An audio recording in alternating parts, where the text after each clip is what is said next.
Oi pessoal, tudo bom com vocês? Hoje nós vamos dar continuidade à leitura de Quincas Borba, do Machado de Assis.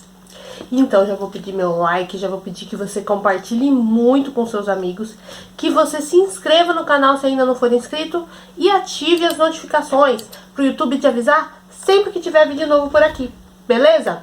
Bom, então ontem nós concluímos, né, o capítulo 63. Hoje nós vamos ler do 64 até o 72. Nessa minha edição aqui da Nova Fronteira, que é daquele box lindo, né?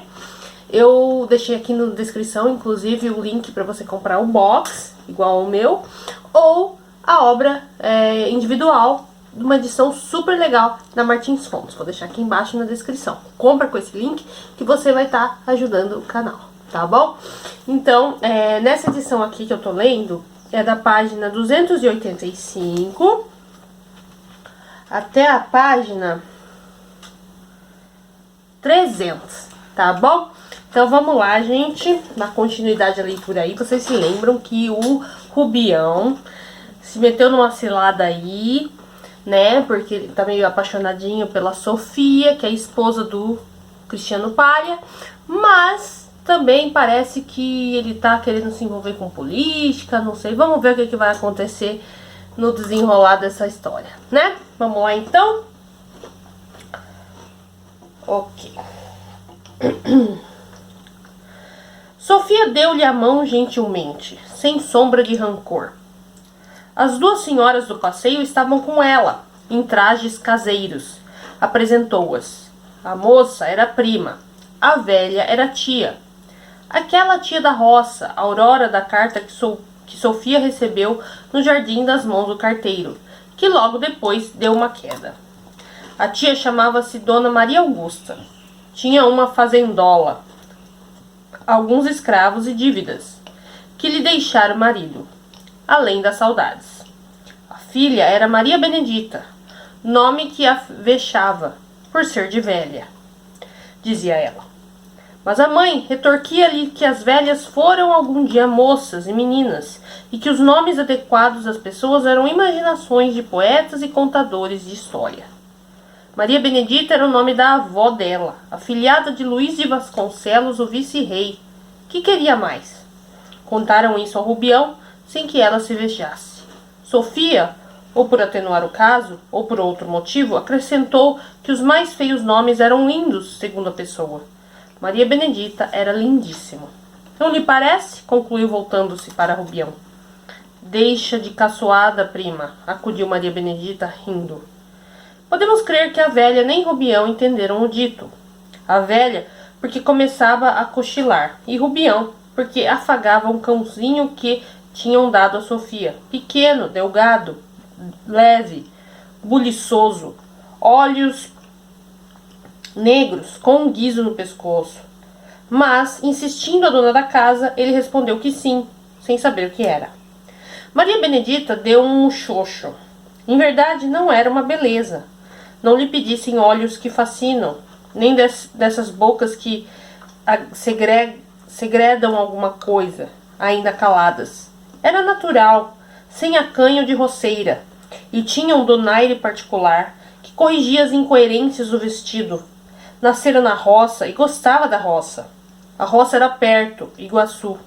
De longe em longe vinha a cidade, passar alguns dias, mas ao cabo dos 2 primeiros, já estava ansiosa por tornar a casa. A educação foi sumária, ler, escrever, doutrina e algumas obras de agulha. Nos últimos tempos, ia em 19 anos, Sofia apertou com ela para aprender piano. A tia consentiu. Maria Benedita veio para a casa da prima e ali esteve uns 18 dias. Não pôde mais. Doeram-lhe as saudades da mãe e voltou para a roça, deixando o consternado professor que anunciou nela, desde os primeiros dias, um grande talento musical. Oh, sem dúvida, um grande talento. Maria Benedita riu-se quando a prima lhe contou isso e nunca mais pôde ver a sério o homem. Às vezes, no meio de uma lição, deitava a rir.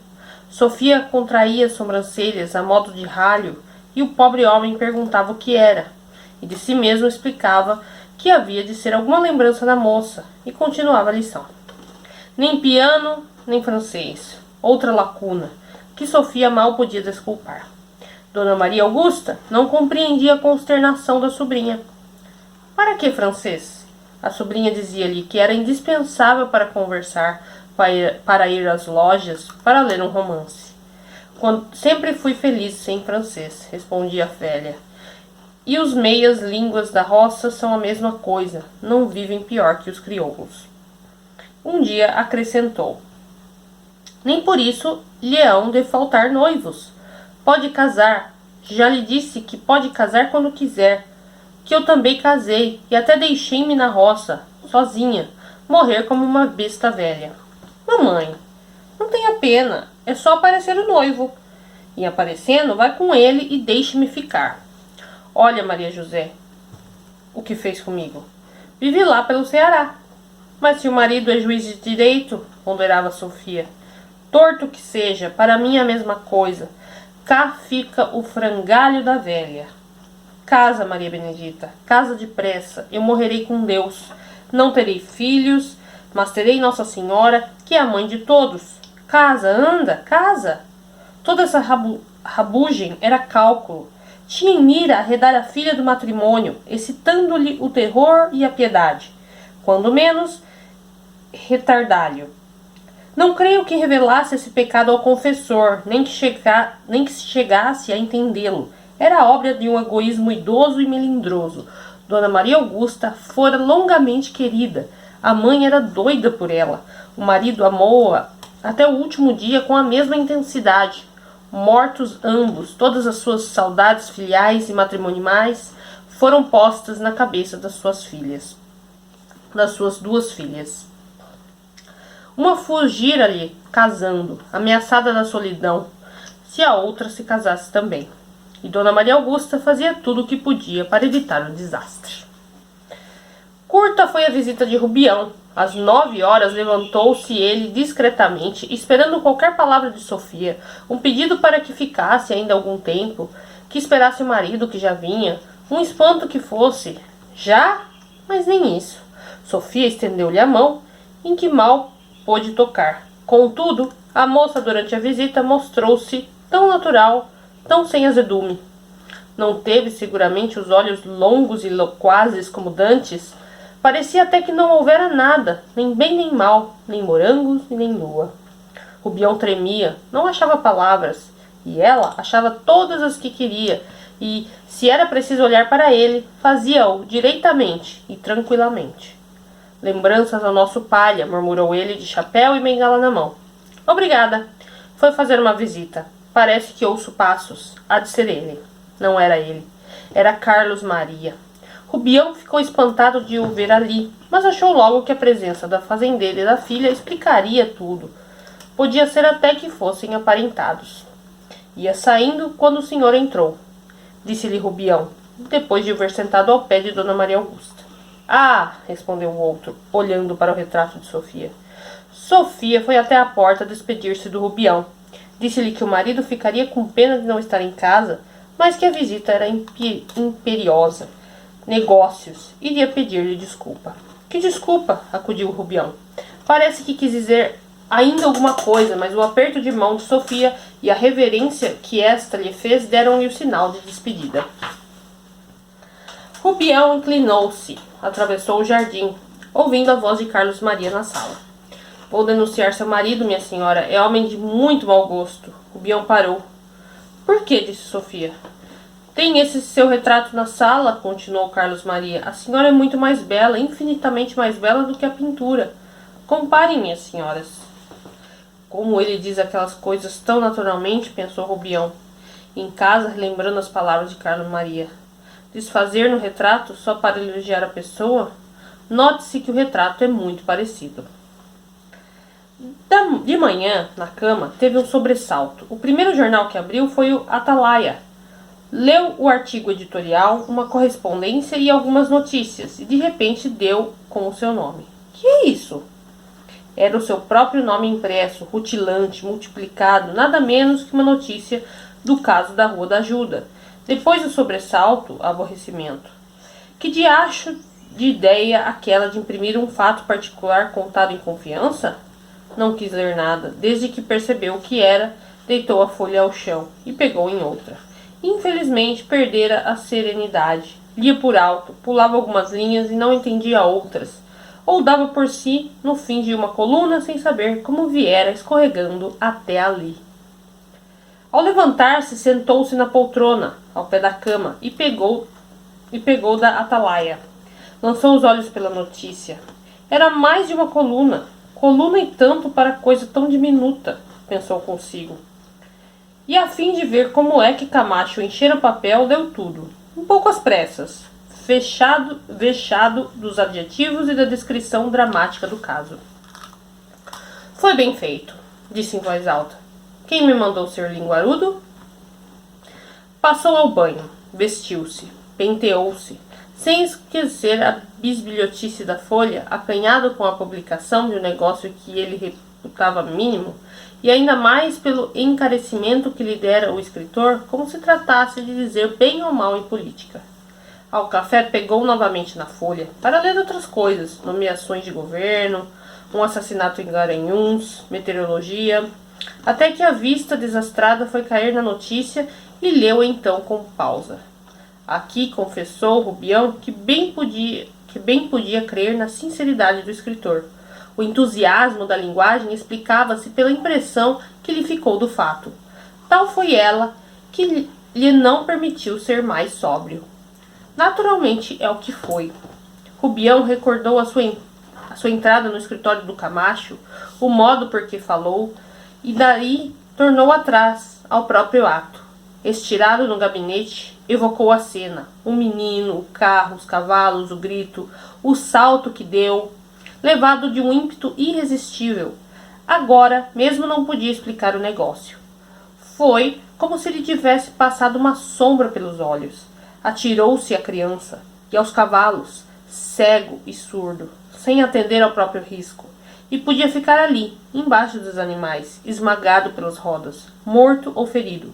Ferido que fosse. Podia ou não podia? Era impossível negar que a situação foi grave. A prova é que os pais e a vizinhança... Rubião interrompeu as reflexões para ler ainda a notícia. Que era bem escrita. Era. Trechos havia que releu com muita satisfação. O diabo do homem parecia ter assistido a cena. Que narração! Que viveza de estilo! Alguns pontos estavam acrescentados, confusão da memória, mas o acréscimo não ficava mal. E certo orgulho que lhe notou ao repetir o nome? O nosso amigo, o nosso distintíssimo amigo, o nosso valente amigo. Ao almoço riu-se de si mesmo, achou-se mortificado em demasia. Afinal, que tinha que o outro desse aos seus leitores uma notícia que era verdadeira, que era interessante, dramática e seguramente não vulgar? Saindo, recebeu alguns cumprimentos. Freitas chamou-lhe de Vicente de São Paulo. E o nosso amigo sorria, agradecia. Diminuía-se, não era nada. Nada? Replicou alguém. Dê-me muitos desses nadas. Salvar uma criança com risco da própria vida? Rubião ia concordando, ouvindo, sorrindo. Contava a cena a alguns curiosos que a queriam da própria boca do autor. Certos ouvintes respondiam com proezas suas. Um que salvara uma vez um homem, outro uma menina, prestes a afogar-se no boqueirão do passeio, estando a tomar banho. Vinham também suicídios malogrados por intervenção do ouvinte, que tomou a pistola ao infeliz e fê-lo jurar. Cada gloriazinha oculta picava o ovo e punha a cabeça de fora, olho aberto, sem penas, em volta da glória máxima do Rubião. Também teve invejosos, alguns que nem o conheciam, só por ouvi-lo louvar em voz alta. Rubião foi agradecer a notícia ao Camacho, não sem alguma censura pelo abuso de confiança, mas uma censura mole ao canto da boca. Dali foi comprar uns tantos exemplares da Folha para os amigos de Barbacena. Nenhuma outra transcreveu a notícia. Ele, a conselho do Freitas, fê-la reimprimir nos a pedido do Jornal do Comércio, interlinhada. Maria Benedita consentiu finalmente em aprender francês e piano. Durante quatro dias, a prima teimou com ela a todas as horas, de tal arte e maneira que a mãe da moça resolveu apressar a volta à fazenda, para evitar que ela acabasse aceitando. A filha resistiu muito, respondia que eram coisas supérfluas, que a moça da roça não precisa de prendas da cidade. Uma noite, porém, estando ali Carlos Maria, pediu-lhe este que tocasse alguma coisa, e Maria Benedita fez-se vermelha. Sofia acudiu com uma mentira. Não lhe peça isso. Ainda não tocou depois que veio.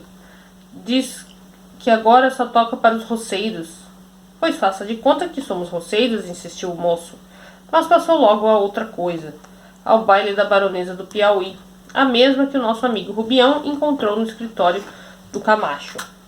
Um baile esplêndido, esplêndido. A baronesa prezava-o muito, disse ele. No dia seguinte, Maria Benedita declarou à prima que estava pronta a aprender piano e francês, rabeca e até russo, se quisesse.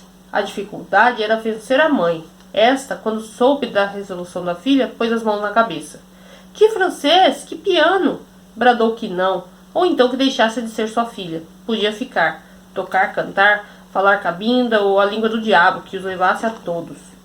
Palha é que a persuadiu finalmente. Disse-lhe que por mais supérfluas que lhe parecessem aquelas prendas, eram o mínimo dos adornos de uma educação de sala. Mas eu criei minha filha na roça e para a roça, interrompeu a tia. Para a roça? Quem sabe lá para que cria os filhos? Meu pai destinava-me a padre, e por isso que arranho algum latim. A senhora não há de viver sempre. Os seus negócios andam atrapalhados. Pode acontecer que Maria Benedita fique ao desamparo. Ao desamparo, não digo. Enquanto vivermos, somos todos uma só pessoa. Mas não é melhor prevenir? Podia ser até que lhe faltássemos todos e ela vivesse à larga, só com ensinar francês e piano. Basta que o saiba para estar em condições melhores. É bonita, como a senhora foi no seu tempo, e possui raras qualidades morais. Pode achar marido rico. Sabe a senhora se já tem alguém em vista? Pessoa séria? Sim. Então ela vai aprender francês, piano e namoro. Que namoro? Refiro-me a um pensamento íntimo, a um plano que me parece adequado à felicidade dela e de sua mãe, pois eu havia, ora, tia Augusta. Palha mostrou-se tão mortificado que a tia deixou um tom áspero pelo tom seco. Resistiu ainda, mas à noite deu-lhe bons conselhos. O estado dos seus negócios e a possibilidade de um genro abastado fizeram mais que outras razões. Os melhores genros da roça aliviavam-se a outras fazendas, a famílias de representação e riqueza segura. 2 dias depois, acharam um modus vivendi. Maria Benedita ficaria com a prima. Iriam de quando em quando à roça e a tia também viria à capital para vê-las. Palha chegou a dizer que logo que o estado da praça o permitisse, arranjaria meio de liquidar-lhe os negócios e transportá-la para aqui. Mas a isto a boa senhora abanou a cabeça. Não se pense que tudo isso foi tão fácil como aí fica escrito. Na prática vieram os óbices, amofinações, saudades, rebeliões de Maria Benedita. 18 dias depois da volta da mãe à fazenda, quis ir visitá-la, e a prima acompanhou-a. Estiveram lá uma semana. A mãe, 2 meses depois, veio passar uns dias aqui. Sofia costumava habilmente a prima as distrações da cidade, teatro, visitas, passeios, reuniões em casa, vestidos novos, chapéus lindos, joias. E Maria Benedita era mulher, posto que mulher esquisita. Gostou de tais coisas, mas tinha para si que, logo que quisesse, podia arrebentar todos esses liames e andar para a roça. A roça vinha ter com ela, às vezes em sonho ou simples devaneio, depois dos primeiros saraus, quando voltava para casa. Não eram as sensações da noite que lhe enchiam a alma, eram as saudades de Iguaçu. Cresciam-lhe mais a certas horas do dia, quando a quietação da casa e da rua era completa. Então batia as asas para a varanda da velha casa, onde bebia café ao pé da mãe. Pensava na escravaria, nos móveis antigos, nas bonitas janelas que lhe mandara o padrinho, um fazendeiro rico de São João del Rei, e que lá ficaram em casa. Sofia não consentiu que ela as trouxesse. Os mestres de francês e piano eram homens sabedores do ofício. Sofia teve modo de dizer-lhes em particular que a prima vexava-se de aprender tão tarde e pediu-lhes que não falassem nunca de tal discípula. Prometeram que sim. O de piano apenas referiu o pedido a alguns colegas da arte que lhe acharam graça e contaram outras anedotas da clientela. O certo é que Maria Benedita aprendia com singular facilidade. Estudava com afinco quase todas as horas, a tal ponto que a mesma prima julgava acertado interrompê-la. Descansa, filha de Deus. Deixa recobrar o tempo perdido, respondia ela, rindo. E então Sofia inventava passeios, à toa, para fazê-la descansar. Ora um bairro, ora outro. Em certas ruas, Maria Benedita não perdia tempo. Lia as tabuletas francesas e perguntava pelos substantivos novos, que a prima, algumas vezes, não sabia dizer o que eram. Tão estritamente adequado era o seu vocabulário às coisas do vestido, da sala e do galanteio. Mas não era só nessas disciplinas que Maria Benedita fazia progressos rápidos. A pessoa ajustara-se ao meio mais depressa do que fariam crer o gosto natural e a vida da roça. Já competia com a outra, embora houvesse nesta um desgaste. E não sei que expressão particular que para assim dizer, dava cor a todas as linhas e gestos da figura. Não obstante essa diferença, é certo que a outra era vista e notada ao pé dela, de tal jeito que Sofia, que começara por louvá-la em toda parte, não a deslocava agora, mas ouvia caladas admirações. Falava bem, mas, quando calava, era por muito tempo. Dizia que eram seus calundos. Contradançava sem vida, que é a perfeição desse gênero de recreio. Gostava muito de ver polcar e valsar. Sofia, imaginando que era por medo que a prima não valsava nem polcava, quis dar-lhe algumas lições em casa, sozinhas, com o marido ao piano, mas a prima recusava sempre. Isso é ainda um bocadinho de casca da roça, disse-lhe uma vez Sofia. E Maria Benedita sorriu de um modo tão particular que a outra não insistiu. Não foi riso de vexame, nem de despeito, nem de desdém. Desdém por quê? Contudo, é certo que o riso parecia vir de cima. Não menos é o que Sofia polcava e valsava com ardor, e ninguém se pendurava melhor do ombro do parceiro. Carlos Maria, que era raro dançar, só valsava com Sofia. 2 ou 3 gírios, dizia ele. Maria Benedita contou uma noite 15 minutos. Os 15 minutos foram contados no relógio de Rubião, que estava ao pé da Maria Benedita, e a quem ela perguntou 2 vezes que horas eram, no princípio e no fim da valsa. A própria moça inclinou-se para ver bem o ponteiro dos minutos. Está com sono? Perguntou Rubião. Maria Benedita olhou para ele de soslaio. Viu-lhe o rosto plácido, sem intenção e nem riso. Não, respondeu. Digo-lhe até que estou com medo que prima Sofia se lembre de ir cedo para casa. Não vai cedo. Já acabou a desculpa de Santa Teresa por causa da subida. A casa fica perto daqui. De fato, as duas moravam agora na Praia do Flamengo e o baile era na Rua dos Arcos. É de saber que tinham decorrido 8 meses desde o princípio do capítulo anterior, e muita coisa estava mudada. Rubião é sócio do marido de Sofia em uma casa de importação à Rua da Alfândega, sob a firma Palha e Companhia. Era um negócio que ia lhe propor-lhe naquela noite em que achou o Dr. Camacho na casa de Botafogo. Apesar de fácil, Rubião recuou algum tempo. Pediam-lhe uns bons pares de contos de réis, não entendia de comércio, não lhe tinha inclinação. Demais, os gastos particulares eram já grandes. O capital precisava do regime do bom juro e alguma poupança, a ver se recobrava as cores e as carnes primitivas. O regime que lhe indicavam não era claro. Rubião não podia compreender os algoritmos do Palha, cálculos de lucros, tabelas de preço, direitos da alfândega, nada. Mas a linguagem falada supria a escrita. Palha dizia coisas extraordinárias. Aconselhava ao amigo que aproveitasse a ocasião para pôr o dinheiro a caminho, multiplicá-lo. Se tinha medo, era diferente. Ele, Palha, faria o negócio com John Roberts, sócio que foi da casa Wilkinson, fundada em 1844, cujo chefe voltou para a Inglaterra e era agora membro do parlamento. Rubião não cedeu logo, pediu prazo, 5 dias. Consigo era mais livre, mas dessa vez a liberdade só servia para atordoá-lo. Computou os dinheiros despendidos, avaliou os rombos feitos no cabedal que lhe deixava o filósofo. Quincas Borba, que estava com ele no gabinete, deitado, levantou casualmente a cabeça e fitou-o. Rubião estremeceu. A suposição de que naquele Quincas Borba podia estar a alma do outro nunca lhe varreu inteiramente no cérebro. Desta vez, chegou a ver-lhe um tom de censura nos olhos. Riu-se. Era tolice. Cachorro não podia ser homem.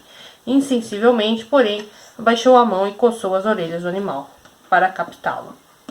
Atrás dos motivos de recusa vieram outros contrários. E se o negócio rendesse? Se realmente lhe multiplicasse o que tinha, acrescia que a posição era respeitável e podia trazer-lhe vantagens na eleição, quando houvesse de propor-se ao parlamento como o velho chefe da casa Wilkinson.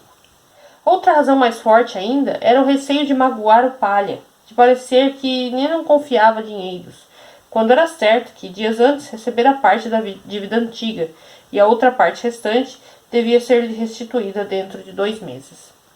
Nenhum desses motivos era pretexto de outro. Vinham de si mesmos. Sofia só apareceu no fim, sem deixar de estar com ele, desde o princípio. Ideia latente, inconsciente, uma das últimas coisas do ato, e a única dissimulada. Rubião abanou a cabeça para expedi-la e levantou-se. Sofia, dona astuta, recolheu-se à inconsciência do homem, respeitosa da liberdade moral, e deixou resolver por si mesmo que entraria de sócio com o marido, mediante certas cláusulas de segurança. Foi assim que fez a sociedade comercial. Assim é que Rubião legalizou a assiduidade das suas visitas. Senhor Rubião, disse Maria Benedita, depois de alguns segundos de silêncio, não lhe parece que minha prima é bem bonita? Não desfazendo na senhora, acho. Bonita e bem feita. Rubião aceitou o complemento. Um e outro acompanharam com os olhos o par de valsistas que passeava ao longo do salão.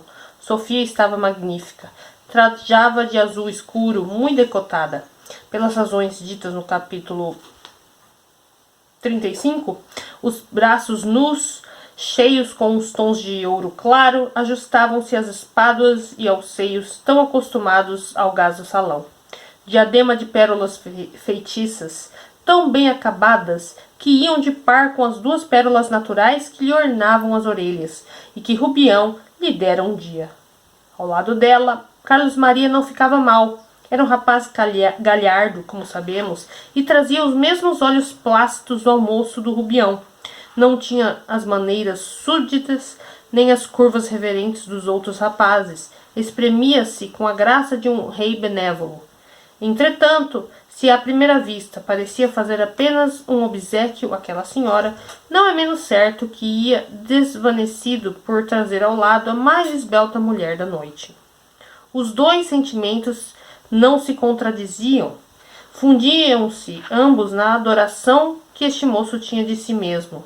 Assim, o contato de Sofia era para ele como a prosternação de uma devota. Não se admirava de nada. Se um dia acordasse, o imperador só se admiraria da demora do ministério em vir cumprimentá-lo. Vou descansar um pouco, disse Sofia. Está cansada ou aborrecida? Perguntou-lhe o braceiro. Cansada apenas. Carlos Maria, arrependido de haver suposto a outra hipótese, deu-se pressa em eliminá-la. Sim, creio. Por que estaria aborrecida? Mas eu afirmo que é capaz de fazer-me o sacrifício de passear ainda há algum tempo. 5 minutos? 5 minutos. Nem mais. Que seja? Pela minha parte, passearia a eternidade. Sofia abaixou a cabeça. Com a senhora, note bem. Sofia deixou-se ir com os olhos no chão, sem contestar, sem concordar, sem agradecer ao menos. Podia não ser mais do que uma galanteria, e as galanterias é de uso que se agradeçam. Já lhe vinha ouvido outrora palavras análogas, dando-lhe a primazia entre as mulheres desse mundo. Deixou de as ouvir durante 6 meses, 4 que ele gastou em Petrópolis, 2 em que ele não apareceu. Ultimamente é que tornou a frequentar a casa e dizer-lhe finezas daquelas, ora em particular, ora à vista de toda a gente. Deixou-se ir, e ambos foram andando, calados, calados e calados, até que ele rompeu o silêncio, notando-lhe que o mar de fronte da casa dela batia com muita força na noite anterior. Passou lá? Perguntou Sofia. Estive lá. Ia pelo catete. Já tarde, e lembrou-me descer a praia do Flamengo. A noite era clara. Fiquei cerca de 1 hora, entre o mar e a sua casa. A senhora, posto que nem sonhava comigo. Entretanto, eu quase que ouvia a sua respiração. Sofia tentou sorrir, e ele continuou. O mar batia com força, é verdade, mas o meu coração não batia menos rijamente. Com essa diferença que o mar é estúpido, bate sem saber porquê, e o meu coração sabe que batia pela senhora. Oh, murmurou Sofia. Com espanto, com indignação, com medo, são muitas perguntas a um tempo. Estou que a própria dama não podia responder exatamente. Tal foi o abalo que lhe trouxe a declaração do moço. Em todo caso, não foi com incredulidade. Não posso dizer mais, senão que a exclamação saiu tão frouxa, tão abafada, que ele mal pôde ouvi-la. Pela sua parte, Carlos Maria disfarçou bem, ante os olhos de toda a sala. Nem antes, nem durante e nem depois das palavras. Mostrou no rosto a menor comoção. Tinha até uma sombra de riso cáustico, um riso do seu uso, quando mofava de alguém. Parecia ter dito um epigrama. Contudo, mais de um olho de uma mulher espreitava a alma de Sofia. Estudava o gesto da moça, tal ou qual acanhado, e as pálpebras teimosamente caídas. A senhora está perturbada, disse ele. Disfarce com um leque. Sofia maquinalmente entrou a abanar-se e levantou os olhos. Viu que muitos outros a fitavam e empalideceu. Os minutos iam correndo, com a mesma brevidade dos anos. Os 5 minutos e os segundos iam longe. Estavam no 13º. Atrás deste iam apontando as asas de outro e mais outro, e Sofia disse ao braceiro que queria sentar-se. Vou deixá-la e retiro-me. Não, disse ela precipitadamente. Depois emendou-se. O baile está bonito. Está, mas eu quero levar comigo a melhor recordação da noite. Qualquer outra palavra que ouça agora será como o coachar das rãs, depois do canto de um lindo pássaro, ou dos seus pássaros lá de casa, onde quer que a deixe, ao lado de minha prima. Rubião cedeu a cadeira e acompanhou Carlos Maria, que atravessou a sala e foi até o gabinete da entrada, onde estavam os sobretudos e uns 10 homens conversando. Antes que o rapaz entrasse no gabinete, Rubião pegou-lhe do braço familiarmente para perguntar alguma coisa, fosse o que fosse, mas em verdade para retê-lo consigo e procurar sondá-lo. Começava a crer possível ou real a ideia que o atormentava desde muitos dias. Agora, a conversação dilatada, os modos dela. Carlos Maria não tinha notícia da longa paixão do mineiro, guardada, mortificada, não se podendo confessar a ninguém, esperando os benefícios do acaso, contentando-se de pouco e da simples vista da pessoa dormindo mal às noites, dando dinheiro para as operações mercantis. Que ele não tinha ciúmes do marido. Nunca a intimidade do casal lhe excitara os ódios contra o legítimo senhor. E lá iam meses e meses sem alteração do sentimento, nem morte da esperança. Mas a possibilidade de um rival de fora veio atordoá-lo. Aqui é que o ciúme trouxe ao nosso amigo uma dentada de sangue. Que é? Disse Carlos Maria, voltando-se. Ao mesmo tempo entrou no gabinete, onde os 10 homens tratavam de política. Porque esse baile, ia me esquecendo de dizê-lo, era dado em casa dos Camacho, a propósito dos anos da mulher. Quando os dois ali entraram, a conversação era geral, o assunto o mesmo, e todos falavam para todos. Um turbilhão de ditos, de pareceres, de afirmações diversas. Um, que era doutrinário, conseguiu dominar os outros, que se calaram por instantes, fumando. Podem fazer tudo, disse o doutrinário, mas a punição moral é certa. As dívidas dos partidos pagam-se com juros até o último real e até a última geração. Princípios não morrem. Os partidos que os esquecem expiram no lodo e na ignomínia. Outro, meio calvo, não acreditava na punição moral e dizia porque, mas um terceiro aludiu à demissão de uns coletores e os espíritos, meio tontos com a doutrina, tomaram pé. Os coletores não tinham outra culpa, além da opinião, e nem ao menos se podia defender o ato com o merecimento dos substitutos. Um desses trazia às costas um desfalque, outro era cunhado de um tal Marques que dera um tiro de garrucha no delegado, em São José dos Campos. E os novos tenentes coronéis? Verdadeiros réus de polícia. Já se vai embora? Perguntou Rubião ao moço, quando viu tirar o sobretudo dentre os outros. Já, estou com sono. Ajude-me a enfiar essa manga, estou com sono. Mas ainda é cedo, fique. O nosso Camacho não deseja que os rapazes saiam. Quem é que há de dançar com as moças? Carlos Maria replicou sorrindo que era pouco dado a danças. Valsava com Dona Sofia por ser mestra no ofício, senão nem isso. Estava com sono, preferia a cama à orquestra. E estendeu-lhe a mão com benignidade. Rubião apertou-lhe, meio incerto. Não sabia que pensasse. O fato de sair, de a deixar no baile, em vez de esperar para acompanhá-la à carruagem, como de outras vezes, podia ser engano dele, e pensava, recordava a noite de Santa Teresa, quando ele ousou declarar à moça o que sentia, pegando-lhe na bela mão delicada. O major interrompera-os, mas por que não insistiu ele mais tarde? Nem ela o maltratou, nem o marido percebera coisa nenhuma. Aqui voltava a ideia do possível rival. É certo que se retirara com sono, mas e os modos dela? Rubião ia à porta do salão, para ver Sofia. Depois chegava-se a um canto ou à mesa do voltarete, inquieto e aborrecido. Em casa, ao despertar-se, Sofia falou daquele sarau como se uma coisa enfadonha. Bocejava, doíam-lhe as pernas. Palha discordava, era a má disposição dela. Se lhe doíam as pernas é porque dançara muito, ao que retorquiu a mulher que se não dançasse teria morrido de tédio. E ia tirando os grampos, deitando-se-os num vaso de cristal. Os cabelos caíam-lhe aos poucos sobre os ombros, mal cobertos pela camisola de crambraia. Palha, por trás dela, disse-lhe que Carlos Maria valsava muito bem. Sofia estremeceu, vitou-o no espelho, o rosto era plácido. Concordou que não valsava mal.